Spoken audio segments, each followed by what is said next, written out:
Welcome back to Where Tigers Walk. For the first time, Ruben's actually getting some criticism, but is it justified? We've got Matty and Ben to give their view on it on that loss to Luton. We're also talking about whether Kyle Joseph is actually a championship-level player, coming in for a lot of criticism following that defeat to the Hatters. Welcome along. Thank you very much for joining us. Do drop us a quick subscribe and a quick like before we move on. We're also talking this week about the Fair Play League. Where do Hull sit in terms of the disciplinary actions from this season? And are you club or country when it comes to that debate? Would you rather see England win a trophy or Hull if you only had one choice? We'll get the guys' views on all of this towards the end. But we've got to start this week with the most disappointing result, probably actually of the Sellers era, I would say, Ben, isn't it?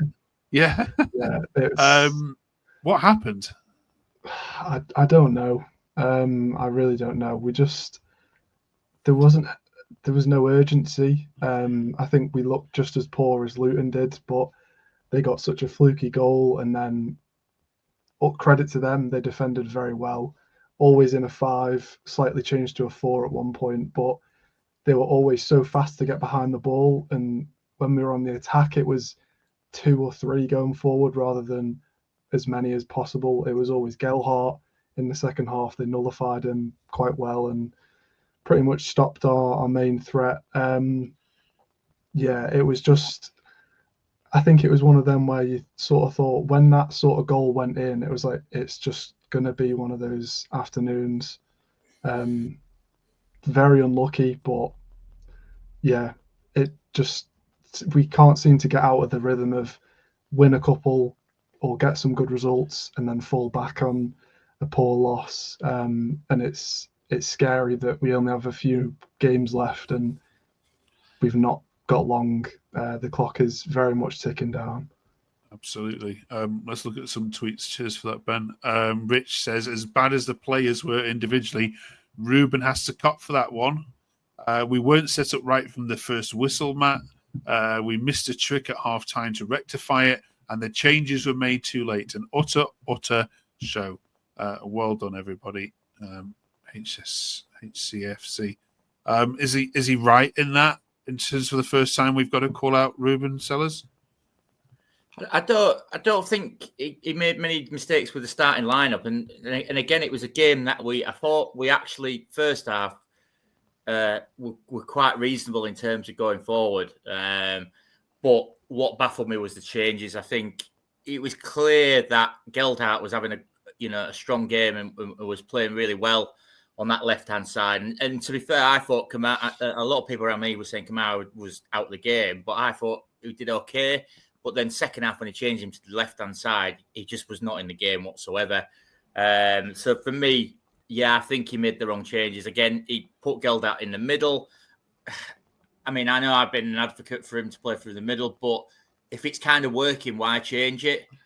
But then I suppose we didn't really have any options. But the only option we could have probably had was bringing Crooks on up front. I don't think Crooks has had the impact that we thought he was going to have in terms of his contributions to the game. He runs around a lot, but he don't really do much. So in terms of you're missing Pedro. He's I don't think we realise how vital he actually is to the team and now we actually play. So it was a disappointing one, and for me, a lot of it's on the players. You can blame Sellers for his tactical changes, but it comes down to the players ultimately, and they just didn't look up for it whatsoever, which is such a shame. So disappointed. They've just had 2 weeks off, though, most of them anyway. Some of them have been, we hear that some of them have been on holiday, Ben, as well, been allowed to go on a personal holiday rather than a club holiday. I mean, that sort of action is going to have to stop, isn't it? If you can't come back and roll your sleeves up and beat a relegation rival at home in front of your own fans. Yeah, I mean, I think there was a stat going around after the game as well. It's been quite a trend. We've not won after an international break in 4 years. Not just 4 seasons, 4 whole years. So whether there's something to do with what happens that goes on in the break that needs to be changed or altered slightly to make sure that they stay consistent, I don't know. But it is just after a break that long, considering that we had such good form going into it, you'd think we'd come back and sort of carry on knocking out results the way we were, but it just went the complete opposite direction. Yeah, I've got to mention the worst corner I've ever seen taken in any game. That in the last minute, that's just knocked straight across the penalty box to the Luton defender. Yeah, just a horror show. Let's look Kyle Joseph, Matty. When we first signed him, I think I sat on here myself and said, great little player from Blackpool, will hurry defenders, will be tenacious, will do a good job. And I think I was wrong. Is he a championship level player? I think all the things that you said there, Mark, he's got in abundance. He has got enthusiasm. He's got the work rate. He's got all of those things. He just doesn't. At the moment, I just don't think he's got the quality. He's obviously, what we need him to do is get one off his ass, or off his head or something, just to give him a bit of confidence. He's got everything else in terms of the work rate and stuff like that. I'm just not sure if he's got that quality there. I mean, yesterday they were trying to run him behind. At least when Pedro gets it, he tries and comes short to receive the ball and then go into positions. He was just in between the defenders a little bit. He just wasn't involved in the game whatsoever. So I think you do actually then question his quality. Is he up to the championship? Is he up to championship level? And we need some. That's our issue all season has been scoring goals. We just don't score enough goals, and I don't think even in a fully functioning team that he's going to get us, those 10, 15 goals that we need a season. I'd like to be proved wrong, but I just don't think he's got the quality at the moment. And it's, he seems like a good lad, but we're in an absolute mire, and we need somebody who's going to, scrap us a goal or get us something from nothing. And he just doesn't look like he's up for it. So, you agree, Ben? Yeah, I think completely agree. There was that one chance in the second half where he should have just hit it, like toe poked it when it came to him. First touch should have been a shot or something at goal, and he tried to control it and didn't really do anything from it. I think he's obviously a young player. Maybe he's not quite got the experience yet, but yeah, it's a shame because, as Matty said, he seems like a really nice lad, but I just don't know whether he's the one that we can rely on, exactly as Matty said, to get 10 or 15 goals, which is what you need in a centre forward in the Championship. Let's have more. There's loads of tweets I could have shown this week, but we'll just take a few more. Lewis says Joseph and Kamara are not Championship players, and our form against relegation rivals needs to be studied. It's a point there, isn't there? CJ says about this one, first off, wasn't too bad. It's made us worse. I love Charlie Hughes, Matty, but he's got to stop looking for that worldly 60-yard diagonal pass all the time, and sometimes just play it into the midfield. Nathan finishes by saying we were awful. We created more under Walter, and that says a lot. I'm not having that. 3 points there. First of all, about Charlie Hughes' diagonal passes there. Is that a valid point? Is he always trying the spectacular? Or? Yeah, but I thought he was quite effective first half. I thought he played quite a number of decent balls in behind. But what maybe he does, maybe I don't know. But we shouldn't be relying on Charlie Hughes putting in a ball in behind when we've got the quality that we've got in that midfield. I mean, that midfield Saturday, Alzate, Puerta, and Palmer. I'm not being funny. That's a quality midfield. We should be able to create more chances than what we did. But I don't agree. I don't agree with that. Me personally, Hughes has done nothing wrong and has kept us in how many games. I think it's about variety, though, isn't it? I suppose it's about changing it and not looking for that all the time. But then, if he's got no options, what is he supposed to do? So I think he's just got to vary it up a bit, hasn't it? If it's on, it's on, and that's what worked quite well. That ball in behind to Geldhart, because they were playing the back three, actually was quite effective at times. But then, second half it didn't really come off. But I think they tightened up a little bit at the back in terms. I think once they got the goal, that was it. They were just like, right, we're just going to shut up shop and bully us, basically, which they did. So I don't think we should restrict Hughes in terms of that. If he can do it, I compare him to Maguire because he's on that. I think he's on that level in terms of his distribution and how he plays. So he's probably got a better long ball than what Maguire has. Maguire could dribble it out, but don't change how he's playing for me. He's just got to vary it up. Okay. Let's go some of the points in there. What about Kamara, Ben? I mean, I want Kamara to succeed so badly. I think he, really seems a really nice lad. But is he championship level? I think he is. I think he's still just not quite got the confidence yet that he obviously had in that Portsmouth side last season where he was on fire. He's shown it in flashes where he has been very good. I thought he was, as Matty said earlier, I thought he was decent on Saturday. I thought he was one of the more creative players going forward. It's just a shame that he didn't really get anything. He did have one effort in the first half, which was a good whip-in shot across, but just slightly missed. But yeah, I think obviously he's still young. It's one of them where he's going to have the competition when Miller and Bellumi eventually come back from their injuries, and maybe that might give him a little bit more of an incentive to just sort of get his head down and properly start putting in the 7, 8 out of 10 performances consistently, because he's done it in a few spells. But yeah, I think he's one that we can say he has the ability. It's just I don't think he has the full confidence and belief in himself just yet to know that he is good enough, because I think he is personally. I think he's somebody that has got better over the season, and now when you give him the ball, he actually looks like he's going to do something, whereas before he didn't look like that. So you can give this ball to his feet, and he actually looks like he's going to do something. I don't think he's helped by him being swapped around to the where he's more effective on the right. So keep him on the right where he's more effective. As soon as you switch him to the left, he's out of the game, and Sellers has done that a couple of times now, and it's just you can tell when he gets switched to that side, his head goes down straight away. It's just like you've got to keep your players in their strongest positions that have been more effective.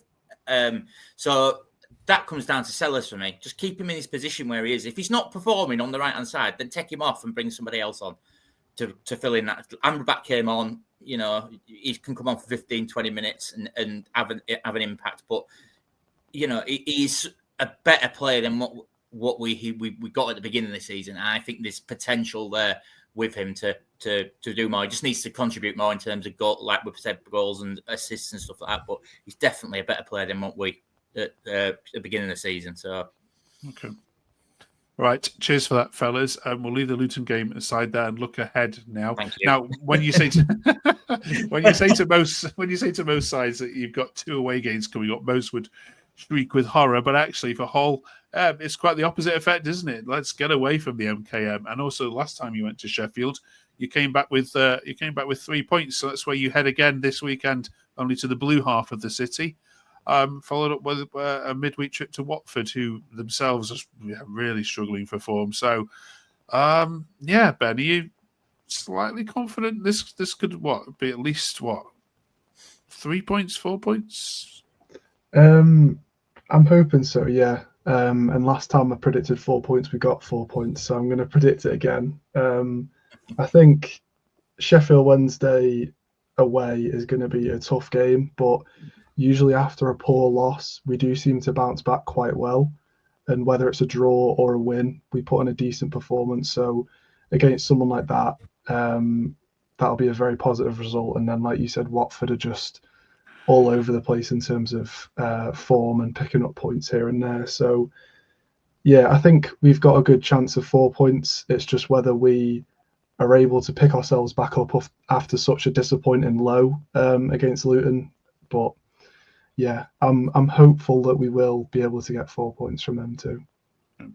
I'm going to presume you're all becoming Preston fans this Wednesday night as they play Derby, aren't you? Yeah, okay. Mm-hmm. Right. This week, we're looking at the Fair Play League on the channel because there's been some suggestions over the couple of weeks that Hull just aren't tenacious enough in terms of putting the tackle in, and you've gone a bit soft. So we thought we'd have a look at the data to see whether that's backed up or not. I mean, where do you think you are in terms of the 24, Matt? Do you think you're at the top in terms of dirtiness or near the bottom in terms of fair play, if you like? If that's I would have said we are towards the bottom because we're not a dirty team, and I think you can just see that on Saturday. I mean, I thought Carlton Morris was their best player on Saturday. I thought he was just excellent. He held it up and he did whatever. And they had that other big lad up front that we just couldn't compete with him. We are very soft. I think we were really missing that somebody in midfield. I mean, Seri did it for us last year, put his foot in. So I think we're towards the bottom. I think we're a nice team to play against. I'll be honest. Yeah, you are absolutely. Yeah. The data does, but you're the 7th nicest team in the league. After Leeds, Coventry, Oxford, Middlesbrough, Swansea, Derby. So there you go. 66 yellow cards, which is one of the lowest in the division, with the 2 red cards, of course, as well. I forget who's the red cards for. Pedro and Pedro. Oh, of course. Diving. The ones that's for right. Yeah. Not for violent conduct, are they? I mean, Ben, have you're nodding along there, I could see. Do you wish you were a bit nasty? If you look at the other side of this table, by the way, you'll see Preston, right at the top there with the 91 yellow cards and 5 red. Doesn't make you a better side doing it, but you'd like to see a bit more tenacity from your side. Yeah, I think so. I mean, obviously not to the extent where we're getting bookings every game, but just a bit more. Yeah, like you said, a bit more tenacity, because a lot of the times we just we don't really stick a foot in, or we don't really give the player a bit of a nudge on the ball. It's just friendly tackling. We've not really had many in terms of those holding midfielders where you get someone that is very aggressive and goes into a challenge strong. We've had a lot of quite nice players. To be fair, I think the style of play under Rossinha and then this under Sayers is one that you wouldn't really expect to have a aggressive midfielder going around bullying people, but at times I do think we need it. When João Pedro's on, he gives it a bit of that, and he is one that is quite aggressive, which is good for a centre forward, but I think we need more. But yeah, not to the point where we're getting loads of bookings, but we just need to be a bit more aggressive at times, I think. I had a look through the dirtiest players as well and ranking them. You have to go down to 39th position to find a whole player. And that's Charlie Hughes with 9 yellow cards. Yeah, and that says a lot, doesn't it, Matty? That none of the whole players feature anywhere near the top 10, top 20 in terms of disciplinary issues. I mean, it says to me you're too soft. I think we are. I think we have been. That that has been an issue, I suppose, all season. Saturday was perfect example. We got bullied by a team that were rubbish. I'm not being funny, but they were poor.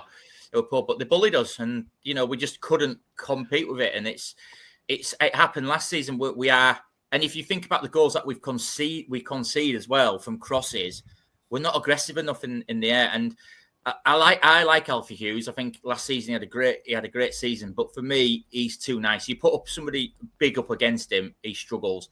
Coyle's the same. McLaughlin's the same. They're not aggressive players, and there's nothing. They're not nothing. Sorry, they're good players, but they're not that aggressive person. Like Charlie Hughes is aggressive. He will go in. I just think we're nice, and then we get turned over. By being too pretty or not getting your foot in at times, and we do. You need that aggression, don't you?